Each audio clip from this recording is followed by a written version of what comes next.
Je m'appelle Jean-Luc Mercier. Au cours des 22 dernières années, j'ai servi en tant qu'expert en analyse stratégique de haut niveau à la DGSE, Direction générale de la sécurité extérieure. Ma mission consistait à prévoir les catastrophes menaçant la sécurité nationale, en accédant à des dossiers confidentiels que les médias de masse ne publient jamais. J'avais l'habitude de détenir des secrets capables de donner des insomnies au commun des mortels. Mais rien, absolument rien, n'aurait pu me préparer à ce qui s'est produit le 14 décembre 2025. Ce n'était censé être qu'un après-midi pluvieux ordinaire au marché de la Bastille, à Paris, alors que je me promenais avec ma femme, Sophie, et nos 2 enfants. Pourtant, le moment où mon cœur s'est arrêté de battre au milieu de cette foule a changé tout ce que je savais sur la réalité, sur le temps et sur la guerre spirituelle qui est sur le point d'éclater. Ce que j'ai reçu durant ces 24 minutes d'arrêt circulatoire n'était pas un rêve. C'était un rapport stratégique émanant de l'autorité suprême de l'univers concernant les événements qui décideront du destin éternel de chaque personne vivante aujourd'hui. Avant d'aller plus loin, j'ai besoin de savoir d'où vous regardez cette vidéo. Votre position est extrêmement importante car ce que je vais révéler affectera chaque pays, chaque ville sur la carte. Écrivez le nom de votre pays ou de votre État dans les commentaires dès maintenant. Si ces paroles touchent votre âme, partagez-les avec au moins 3 personnes que vous souhaitez protéger. Le temps est plus court que ce que n'importe lequel d'entre nous ose imaginer. Et cette vidéo pourrait être la frontière entre être préparé ou être totalement laissé pour compte. Laissez-moi commencer par vous raconter qui je suis et pourquoi mon passé donne à ce témoignage un poids vital. Tout a commencé par un après-midi de mardi, typiquement morne à Paris. Le ciel était gris, une fine bruine recouvrait le boulevard Richard-Lenoir d'un voile humide. Ma femme, Sophie, architecte de profession, essayait de trouver des décorations artisanales pour les fêtes de Noël à venir. Mon fils aîné, Lucas, 10 à 7 ans, portait ses écouteurs et regardait distraitement la foule, tandis que ma fille cadette, Chloé, 12 ans, insistait pour acheter une crêpe chaude à un stand voisin. La normalité de ce moment me hante encore aujourd'hui. Nous pensons souvent que les catastrophes arrivent avec des sirènes ou des bulletins d'urgence à la télévision. Mais non. Pour moi, elle est venue dans le silence du corps. Nous marchions vers la station de métro Breguet-Zabin. Sophie riait en parlant du projet de partir au ski le mois prochain dans les Alpes. Soudain, le monde a basculé. Ce n'était pas comme la crise cardiaque que l'on décrit souvent. Il n'y avait pas de pression écrasante sur la poitrine. Au lieu de cela, j'ai ressenti une déconnexion froide et impitoyable. Comme si quelqu'un venait de débrancher un ordinateur tournant à plein régime. Les circuits en moi se sont éteints, aucune douleur, juste l'effondrement total du système biologique. Je me souviens avoir essayé de m'accrocher à la rampe mouillée par la pluie. J'ai vu le visage de Sophie passer du sourire à une panique extrême. J'ai vu Lucas jeter ses écouteurs au sol et se précipiter vers moi. J'ai entendu Chloé crier « Papa, papa !» Mais ce son semblait provenir du fond d'un lac profond. Mon corps s'est effondré sur le béton froid du marché. L'odeur du fromage, de la pluie et du café torréfié mélangés furent les derniers signaux sensoriels que j'ai enregistrés. En tant qu'homme formé au premier secours de combat, une partie de ma conscience restante a diagnostiqué la situation arrêt cardiaque soudain. Le sang avait cessé d'irriguer le cerveau. Mais la mort, comme je l'ai découvert, n'est pas la fin de la conscience. C'est une libération. Au lieu des ténèbres éternelles, je me suis senti aspiré hors de mon corps par une force d'attraction colossale. À ce moment-là, j'ai vu mon propre corps gisant sous la pluie. Sophie tentant désespérément une réanimation cardio-pulmonaire, son manteau taché de boue. J'ai vu la foule se rassembler, les parapluies colorés formant un cercle étrange autour de ma dépouille immobile. Je voulais leur dire que je vais bien, mais le concept du moi avait changé. Je n'étais plus Jean-Luc Mercier, 52 ans, souffrant de maux de dos chroniques et d'hypertension. J'étais une entité d'énergie, plus léger et plus lucide que n'importe quel moment vécu sur Terre. Et puis, Paris a disparu. La pluie a disparu. Je me tenais dans un espace que le langage humain est impuissant à décrire. Ce n'étaient ni des nuages blancs, ni des portes dorées. Cela ressemblait à un centre de commandement stratégique construit en lumière liquide. Le sol sous mes pieds était transparent, comme du cristal. Et en dessous, je pouvais voir des galaxies tourbillonner et des lignes temporelles s'écouler comme des fleuves étincelants. L'air ici était saturé de vie. Il vibrait à la fréquence d'une sainteté absolue. Et il était là, non pas l'image du Jésus doux portant un agneau vu dans les peintures de la Renaissance au Louvre. Celui qui s'avançait vers moi dégageait l'aura d'un commandant en chef suprême. L'autorité qui émanait de lui était si puissante que si j'avais encore eu un corps physique, il aurait certainement fondu. Il portait une robe tissée de lumière, mais ses yeux contenaient la puissance de 1000 étoiles brûlantes, tout en comprenant chaque secret le plus profond de mon dossier de vie. Il m'a regardé, non pas avec le jugement d'un juge, mais avec le sérieux d'un général avant leur hache. Jean-Luc, sa voix n'a pas résonné dans l'espace, mais directement dans mon esprit, ébranlant chaque atome de mon âme. Tu as été convoqué, ce que tu vas voir n'est pas à garder pour toi seul. Voici un rapport de renseignement de classe alpha pour l'humanité. Mémorise, observe, car le temps de la grâce s'écoule seconde après seconde. Je voulais poser des questions sur Sophie, sur mes enfants. Mais en sa présence, ses préoccupations sont soudainement devenues infimes face au destin de milliards d'âmes. J'ai compris que je me tenais devant celui qui détient les clés de la vie et de la mort. Regarde ceci, ordonna-t-il. Le décor autour de nous a changé. Nous n'étions plus dans la salle stratégique. Nous flottions en orbite terrestre. Je regardais la planète bleue, celle que j'avais passé ma vie à protéger pour des intérêts nationaux. Mais cette fois, je la voyais à travers le prisme du ciel.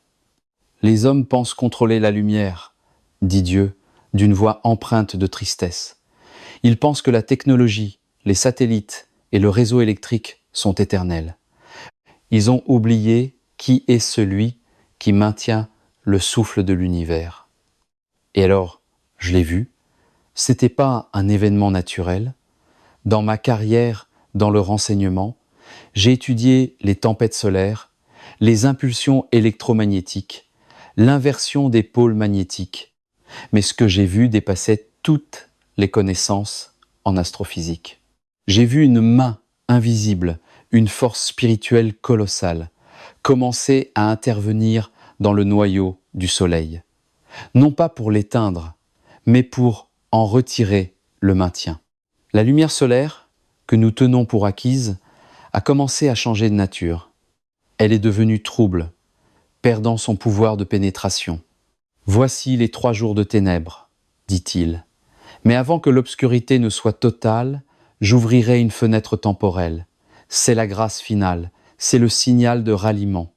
Et c'est ici que tout devient concret. J'ai besoin que vous écoutiez très attentivement cette partie. Ne passez pas la vidéo. Dieu m'a montré un repère temporel. Dans la vision, j'ai vu un calendrier mural. Ce n'était pas un calendrier du passé.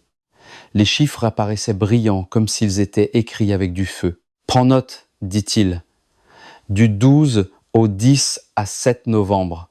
J'ai vu cette période de 6 jours, du 12 novembre au 10 à 7 novembre 2026, trembler violemment sur la ligne du temps. Dieu n'a pas dit que c'était la fin du monde. Il l'a appelé le point de convergence.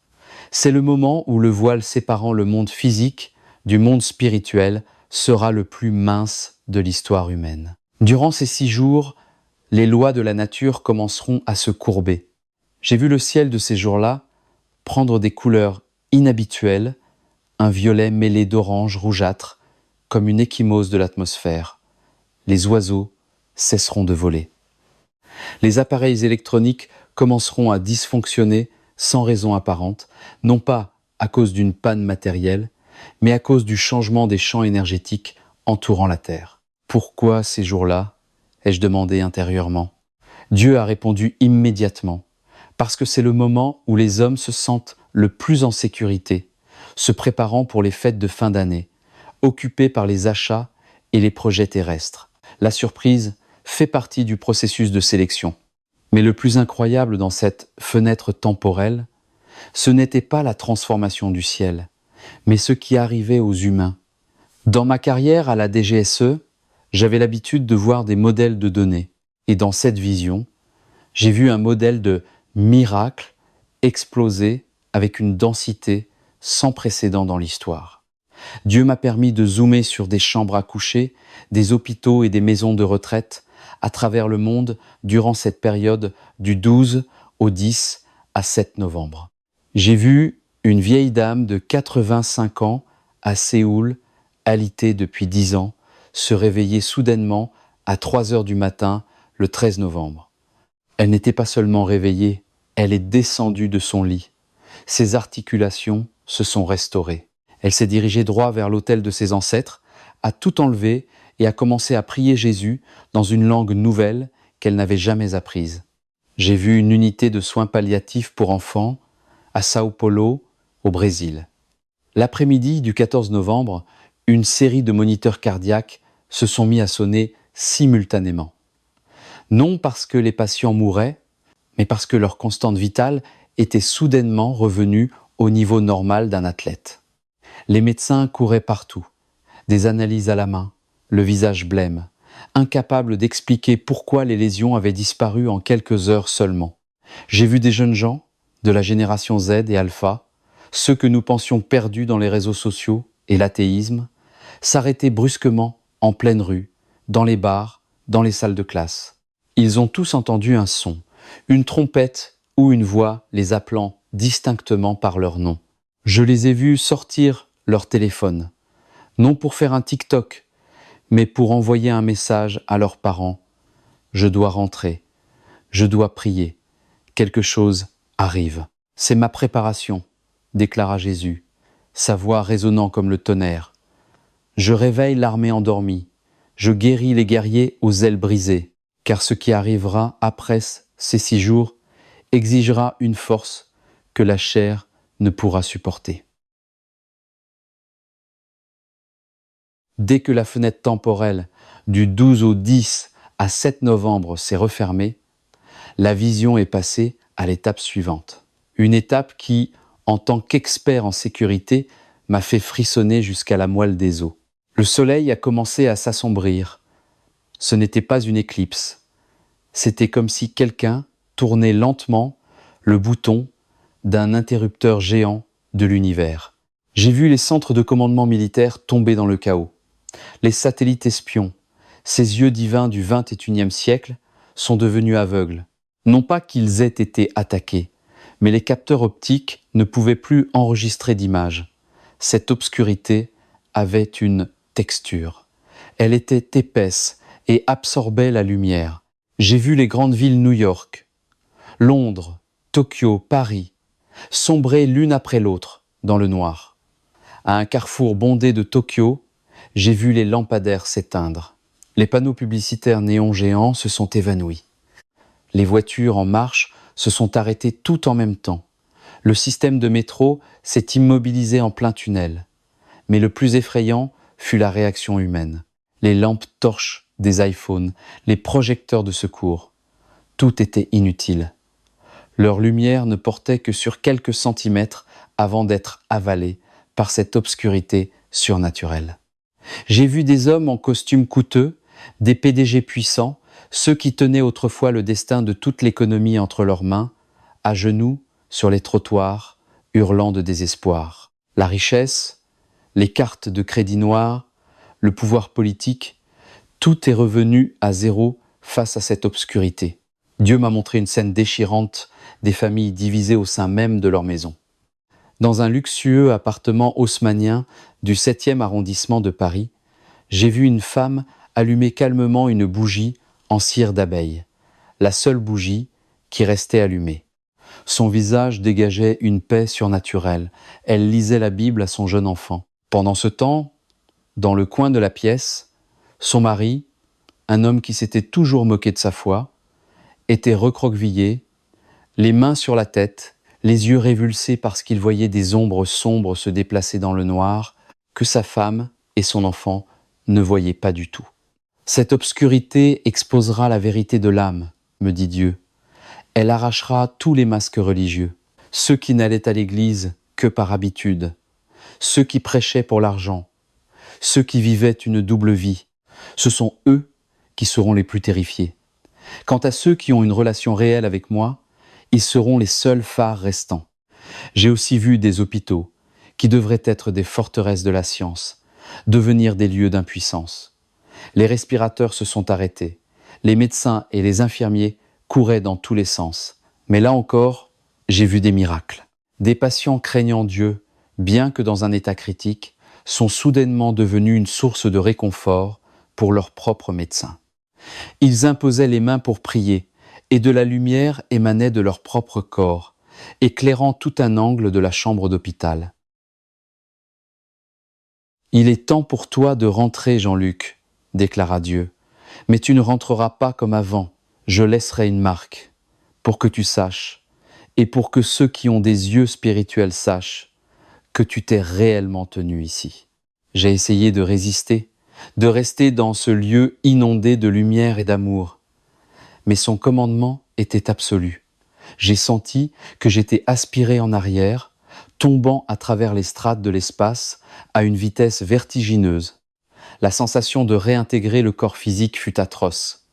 C'était comme revêtir une armure de métal lourd, douloureuse et glaciale. J'ai ouvert les yeux. Le brouhaha du marché de la Bastille a envahi mes oreilles comme un torrent. La pluie tombait toujours sur mon visage. J'ai vu une secouriste tenant un défibrillateur, s'apprêtant à administrer un 4e choc. Il a un pouls. Le pouls est revenu. Son cri a déchiré l'espace. Sophie éclatait en sanglots, serrant ma main glacée. Lucas et Chloé s'enlaçaient, en tremblant à côté. J'ai été transporté dans une ambulance, sous les hurlements des sirènes. À l'hôpital de la Pitié-Salpêtrière, les médecins ne pouvaient pas expliquer ce qui se passait. Selon le dossier médical, mon cœur s'était arrêté pendant exactement 24 minutes. Avec un tel délai, mon cerveau aurait dû subir des dommages irréversibles, ou j'aurais dû rester dans un état végétatif à vie. Mais je m'étais réveillé, totalement lucide, avec une mémoire encore plus aiguisée qu'avant. Mais une chose avait changé, une preuve physique de cette rencontre. Auparavant, ma température corporelle de base était toujours de 37 degrés Celsius. Mais depuis mon réveil, elle reste fixée à 34,5 degrés Celsius. La médecine appelle cela de l'hypothermie, mais je ne ressens pas le froid. Je me sens normal. Les médecins sont perplexes. Ils ont testé ma thyroïde, mon sang, mais n'ont trouvé aucune cause. De plus, mon œil droit, autrefois brun foncé comme le gauche, possède désormais un cercle gris argenté entourant la pupille. C'est la même couleur que le sol de cristal sur lequel je m'étais tenu. Chaque fois que je me regarde dans le miroir, ce cercle argenté me rappelle « Tu as vu, tu ne dois pas oublier » et l'étrangeté ne s'est pas arrêtée là. Dès la première nuit, en unité de soins intensifs, alors que ma famille était rentrée à la maison, un événement s'est produit, confirmant que ce que j'avais vu n'était pas un rêve. Il était 2 heures du matin. Une infirmière de nuit est entrée pour changer ma perfusion. Elle était très jeune, son badge portait le nom de Camille. Lorsqu'elle s'est approchée de mon lit, un flux d'informations est soudainement apparu dans mon esprit, aussi clair qu'un texte défilant sur un écran. Camille, Lyon, mère victime d'un accident de voiture, 3h15 ce matin. Je ne comprenais pas pourquoi je savais cela. Mais ma bouche a parlé d'elle-même. Camille, appelez votre mère à Lyon tout de suite. Dites-lui de ne pas prendre la route à 3h15 ce matin. L'infirmière a laissé tomber son plateau de médicaments sur le sol. Elle m'a regardé comme si j'étais un être étrange. Comment ? Comment savez-vous que ma mère est à Lyon ? Comment savez-vous qu'elle prévoyait de faire une livraison tôt ce matin. J'ai simplement secoué la tête faiblement. Ne posez pas de questions. Appelez, c'est tout. Le lendemain matin, Camille est revenue dans ma chambre, les yeux rouges mais remplis de stupeur. Elle a chuchoté « J'ai appelé ». Ma mère m'a écouté, elle n'est pas partie. Et à 3h30 du matin, on a appris qu'un camion en perdition avait causé un grave accident sur le parking même où la voiture de ma mère aurait dû passer. Vous lui avez sauvé la vie. À ce moment-là, j'ai su que ma mission avait commencé. Cette capacité de savoir des choses qui ne sont pas encore arrivées, cela faisait partie de l'équipement que le commandant en chef m'avait confié. Mais ce n'était que le début. Ce qui s'est passé dans les semaines suivantes, alors que j'essayais d'alerter les autorités, a été un véritable cauchemar. Le système ne voulait pas entendre cette vérité.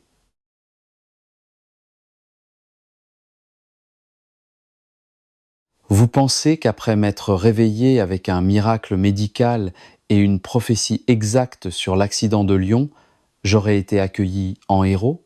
Que la DGSE aurait écouté mes avertissements sur la menace sécuritaire mondiale imminente, c'est de la naïveté. Le système n'est pas conçu pour traiter la vérité spirituelle. Il est conçu pour maintenir le contrôle. 3 jours après ma sortie d'hôpital, le 10 à 9 décembre 2025, j'ai reçu une convocation d'urgence au siège de la DGSE, boulevard Mortier à Paris. Ce n'était pas pour un briefing de routine. C'était pour une évaluation psychologique et sécuritaire. Ils m'ont conduit dans une pièce insonorisée, au mur d'un blanc immaculé, sous une lumière LED glaciale, une lumière artificielle, à l'opposé total de la lumière vivante que j'avais vue au ciel. Face à moi ne se trouvaient pas mes anciens collègues, mais 2 inconnus en costume noir et un médecin militaire de haut rang, le docteur Harris. « Agent Mercier », commença l'homme de gauche d'une voix monocorde. « Le rapport médical indique que vous avez été en état de mort clinique pendant 24 minutes. Pourtant, actuellement, votre température corporelle n'est que de 34,5 degrés et vos ondes cérébrales affichent des fréquences gamma inédites chez un humain normal. Vous parlez de 3 jours de ténèbres et d'une fenêtre temporelle en novembre 2026. Êtes-vous conscient que propager ces rumeurs infondées viole l'article 10 à 8 sur la sécurité nationale? This is Morsitas. Je les ai regardés droit dans les yeux. Le cercle argenté dans mon œil droit a semblé s'illuminer. Je ne propage pas de rumeurs. Je rapporte un événement de niveau top secret reçu de l'autorité suprême. Si vous ne préparez pas le réseau électrique, si vous ne préparez pas de vivre, et surtout, si vous ne préparez pas spirituellement la population, le chaos effacera la France plus vite que n'importe quel missile nucléaire. Le docteur Harris, qui observait silencieusement les indicateurs sur sa tablette, prit soudain la parole. « Jean-Luc, le problème n'est pas ce que vous avez vu. Le problème est que vous ne semblez plus tout à fait humain. » Il tourna l'écran vers moi pour me montrer les résultats de mes analyses de sang. Ma structure cellulaire changeait. Mes télomères ne raccourcissaient pas comme ceux d'une personne vieillissante. Ils se régénéraient. « Nous ne pouvons pas vous laisser reprendre le travail », conclut froidement l'homme en costume. « Et nous ne pouvons pas vous laisser parler de cela au public. Vous êtes diagnostiqué avec un trouble de stress post-traumatique accompagné d'hallucinations religieuses. Vous allez signer cet engagement de silence et nous vous accorderons une retraite anticipée avec tous les avantages. Si vous ouvrez la bouche sur le 12 novembre, vous serez placé dans un centre de traitement spécial sur une île en Guyane française. » Ils ont poussé la feuille vers moi, un papier qui décidait de ma liberté. Mais à cet instant, j'ai entendu un rire. Pas leur rire, mais le rire victorieux du commandant en chef résonnant dans ma tête. Pense-t-il qu'une feuille de papier peut arrêter le déluge? J'ai signé. J'ai signé pour pouvoir sortir de cette pièce. Pas parce que j'avais peur, mais parce que je savais que mon champ de bataille ne se trouvait plus dans les bâtiments gouvernementaux. Mon champ de bataille, c'est dehors, avec vous. Dès que j'ai quitté l'établissement, une chose étrange s'est produite. Un homme d'un certain âge, apparemment un agent d'entretien, m'a croisé dans le couloir. Il n'a pas levé la tête, mais a murmuré une phrase qui m'a cloué sur place. La fenêtre du nord est ouverte. Ézéchiel chapitre 33. N'aie pas peur, sentinelle. Je me suis retourné, mais il avait disparu au coin du couloir. J'en ai eu des frissons. C'était un code. Sentinelle était le mot-clé que Dieu avait semé dans mon esprit durant la vision. Mais je n'en avais parlé à personne, pas même à ma femme. Il y en a d'autres. Il existe un réseau souterrain de personnes réveillées. Je ne suis pas seul.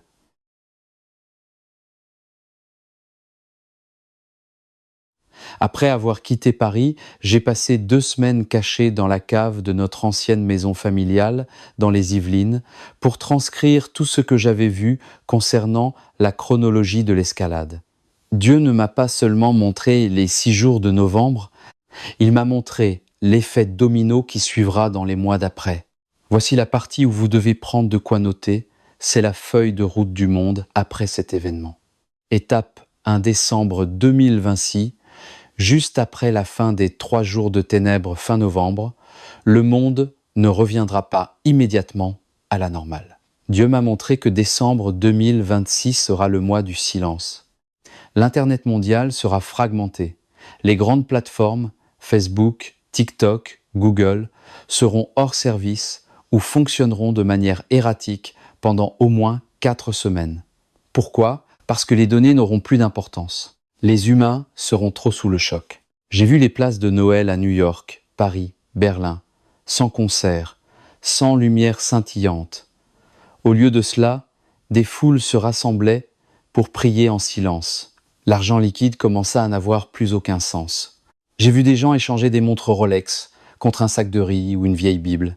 Étape 2 janvier à mars 2027, début 2027, le système tentera de reprendre le contrôle.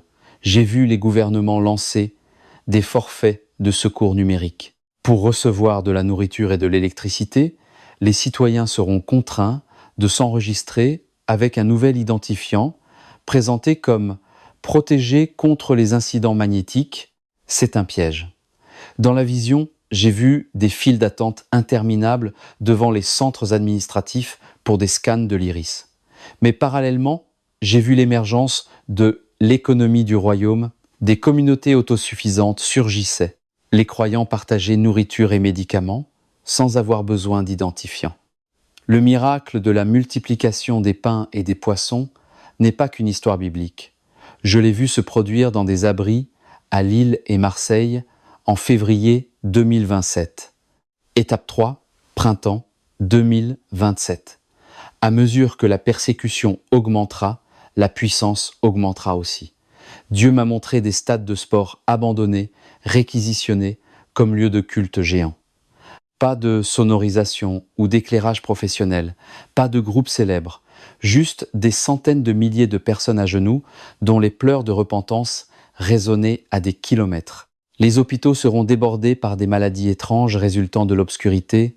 Ceux qui n'ont pas le sceau de Dieu subiront de graves traumatismes psychologiques. Mais les fidèles y entreront et les guériront de leurs mains nues.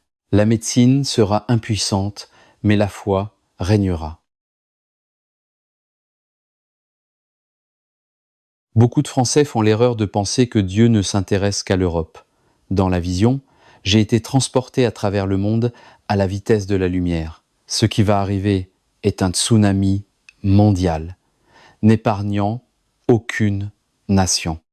En Chine, j'ai vu des millions de caméras de surveillance s'éteindre dans le noir. Quand le grand pare-feu numérique s'effondra, les églises de maison sortirent puissamment de la clandestinité. J'ai vu des milliers de jeunes se rassembler publiquement sur les grandes places, n'ayant plus peur, car la lumière de Dieu les couvrait plus fort que n'importe quel contrôle. Au Moyen-Orient, j'ai été témoin d'une vague d'éveil sans précédent. Une multitude d'habitants ont fait le même rêve d'un homme vêtu de blanc durant les 3 jours de ténèbres. Les mosquées sont devenues des lieux où ils cherchaient des réponses sur le Messie, et la haine religieuse s'évanouissait devant la vérité absolue du Très-Haut. Dans la vieille Europe, où le matérialisme règne, j'ai vu l'effondrement de l'orgueil, mais depuis les quartiers pauvres, des immigrés humbles sont devenus des torches vivantes, prêchant l'espoir et réveillant un continent endormi. Et particulièrement en Israël, devant le mur des lamentations, j'ai vu un déchaînement d'émotions.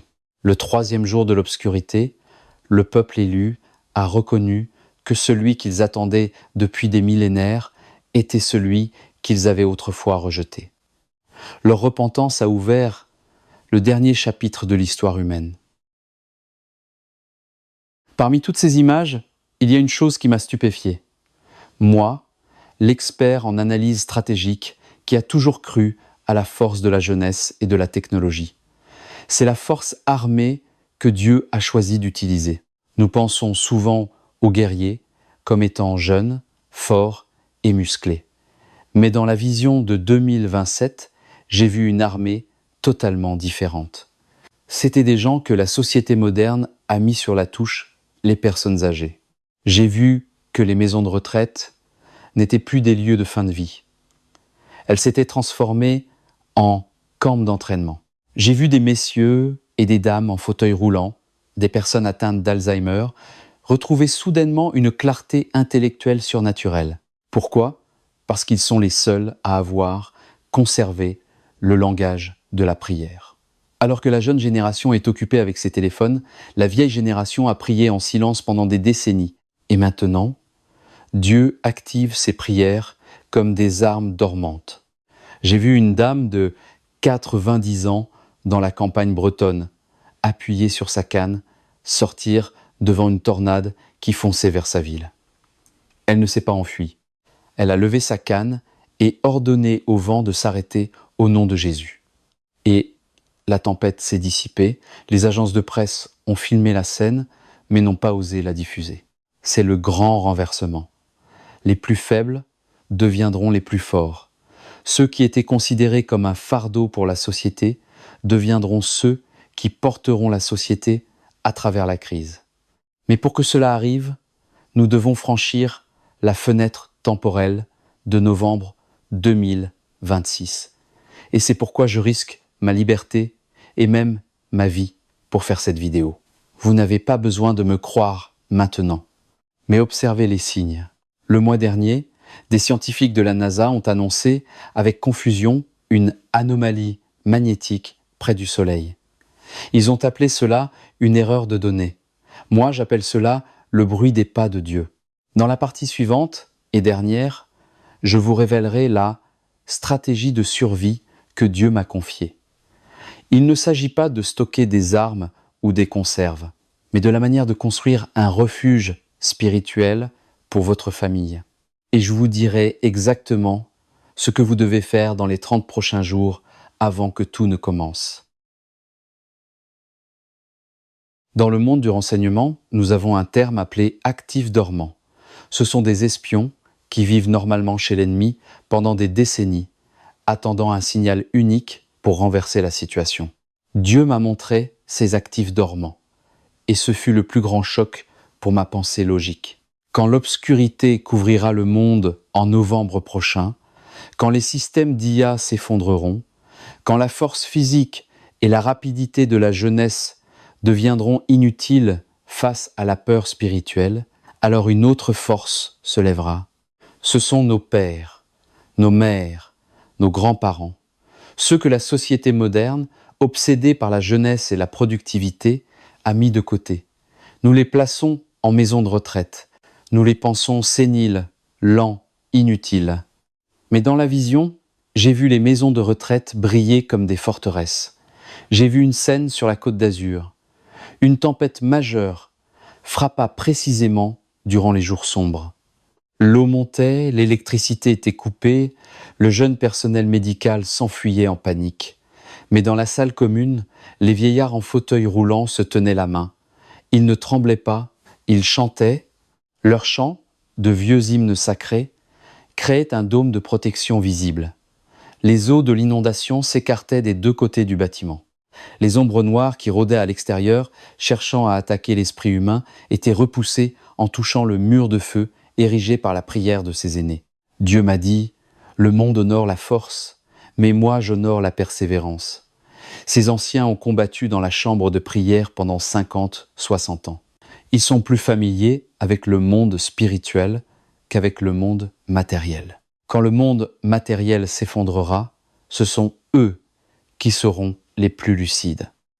J'ai vu des jeunes de la génération Z, autrefois fiers de leur technologie, courir se mettre à genoux aux pieds de leurs grands-parents, pleurant pour obtenir protection. Et ces aînés, de leurs mains ridées, les bénissaient. La paix se transmettait d'eux à la jeune génération comme un courant électrique rechargeant une batterie. C'est le grand renversement. Ceux qui étaient perçus comme un fardeau deviendront les piliers. Ceux qui étaient considérés comme le passé seront la clé de l'avenir. Si votre famille compte encore des aînés craignant Dieu, chérissez-les dès maintenant. Ils sont votre force stratégique spirituelle. Ne les laissez pas seuls, connectez-vous à eux avant le 12 novembre. Vous aurez besoin d'eux plus que vous ne le pensez. Je sais que beaucoup d'entre vous doutent encore. Jean-Luc, comment sais-tu que ce n'est pas une hallucination d'un cerveau en manque d'oxygène? Je me suis moi-même posé cette question 1000 fois les premiers jours après ma sortie d'hôpital, jusqu'à ce que je trouve le journal intime. Il y a 2 semaines, en rangeant le grenier pour préparer un espace de prière selon les instructions de Dieu, je suis tombé sur une vieille malle appartenant à mon grand-père, le commandant Pierre Mercier, aumônier, militaire, dans les forces françaises libres pendant la Seconde Guerre mondiale. Il est décédé en 1988. Quand j'étais enfant, dans cette malle couverte de poussière, j'ai trouvé un journal en cuir usé. Les pages étaient jaunies, l'encre de plume délavée. J'ai feuilleté les écrits de 1944 sur le front de Normandie. Et mes yeux se sont arrêtés sur une page marquée à l'encre rouge, datée du 14 décembre 1944, précisément 81 ans jour pour jour avant mon accident. Mon grand-père écrivait « Cette nuit, au milieu du bruit des obus, j'ai fait un rêve étrange. Un homme vêtu d'habits resplendissants m'a parlé de mon petit-fils, l'enfant pas encore né. Il a dit qu'il porterait l'épée de la vérité dans les derniers jours. Il m'a montré une date, très loin dans le futur novembre 2026. Une obscurité couvrira tout, mais la lumière sera plus vive que jamais. J'ai laissé tomber le journal. Tout mon corps tremblait. Mon grand-père avait vu cela il y a 80 ans. Il avait écrit cette date, novembre 2026, avant que moi, ou même mon père, ne soyons nés. Ce n'est pas une coïncidence. C'est un plan tissé à travers les générations. Je ne suis pas le seul. Ma famille, et peut être la vôtre, est préparée pour cet instant depuis très longtemps. Allez fouiller dans les vieilles Bibles de vos grands-mères, les lettres de vos grands-pères. Vous y trouverez peu être des morceaux de cartes qu'ils vous ont laissés. Alors, que devons-nous faire? Il nous reste moins de 10 mois avant que la fenêtre temporelle ne s'ouvre. Ne courez pas acheter de l'or ou construire des bunkers en béton. Cette obscurité traverse le béton. L'or n'achète pas la paix face aux forces ténébreuses. Voici la stratégie du refuge en 3 étapes que Dieu m'a confiées. Étape 1. Purifier la maison. Dans les 30 prochains jours, passez dans chaque pièce de votre maison. Débarrassez-vous de tout ce qui est lié aux pratiques superstitieuses, aux idoles païennes, aux objets d'origine obscure, aux produits culturels toxiques. Ces choses sont des portes ouvertes pour l'invasion des ténèbres. Oignez d'huile les cadres des portes et des fenêtres. Ce n'est pas de la superstition, c'est un acte de souveraineté. Vous déclarez « Cette maison appartient au royaume de la lumière, les ténèbres n'ont aucun droit d'y entrer ». Étape 2, l'heure de dévotion familiale. Chaque soir, consacrez 15 minutes, seulement 15 minutes, pour éteindre la télévision et les téléphones. Rassemblez femmes, enfants, parents. Lisez le psaume 91. Partagez ensemble le pain et le jus de raisin en mémoire de Jésus. Cette connexion sera l'encre de votre famille quand le tsunami frappera. Les familles sans connexion spirituelle seront déchirées quand la crise surviendra. Étape 3, préparez les vivres. Dieu m'a dit, prépare-toi comme Joseph, mais ne thésaurise pas comme le riche insensé. Ayez assez d'eau potable, des bougies en cire d'abeille, car les bougies ordinaires brûleront très faiblement dans cette obscurité particulière, et des vivres secs pour au moins 3 semaines. Mais prévoyez un surplus pour partager, car le miracle de Dieu ne se produit que lorsque vous rompez le pain pour le donner. Si vous gardez tout pour vous, le pain moisira. Si vous partagez, la jarre de farine ne s'épuisera jamais. Nous nous tenons au bord du gouffre de l'histoire. Du 12 au 10 à 7 novembre 2026, le monde que vous connaissez changera à jamais. Ce que je partage aujourd'hui n'est pas pour vous effrayer, mais pour vous équiper. La peur est l'arme de l'ennemi. La préparation est l'arme du sage. Ne gardez pas cette vidéo pour vous. Certains de vos proches dorment encore. Partagez cette vidéo avec au moins 3 personnes les plus importantes de votre vie. Ne l'envoyez pas à toute votre liste d'amis, seulement aux 3 personnes que vous voulez voir en sécurité dans le canot de sauvetage avec vous. Dites-leur, prends 1 heure pour regarder ceci. C'est plus important que n'importe quoi d'autre. Je suis Jean-Luc Mercier.